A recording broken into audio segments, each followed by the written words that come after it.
Město ze železa na vlnách se houpá, pára z lodních komínů ke hvězdám stoupá. V podpalubí u kotlů chlapit sedí pot, nahoře se pije sekt drahý jako med.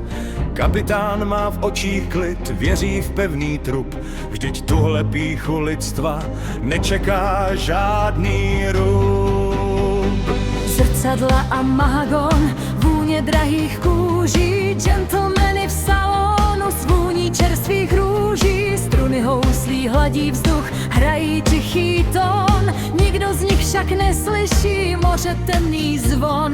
Ledový dech od severu začíná loď chvátit, osud píše tečku, kterou nejde zvrátit.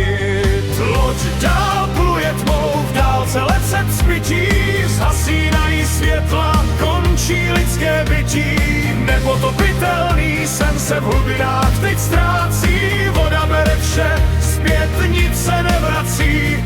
Zbyly jenom výkřiky a vln tichý šum, stavili jsme paláce, konec je všem snům.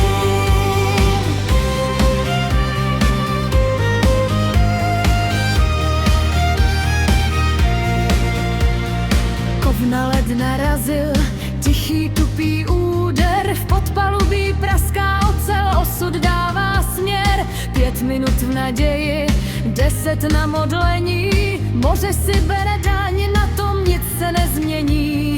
Voda dávno nestudí, voda už jen pálí, jsou v ní lidé, co na hladině umírají. Záchranné čluny mizí, poloprázdné v tmách, kdo zůstal na palubě, v očích má jen strach. Kapitán u kormidla, hudba nepřestává hrát, poslední valčík pro ty, co jdou navždy spát. Hladina se zavírá, hvězdy mlčí dál, pýcha srazila nás k zemi, kde oceán je král.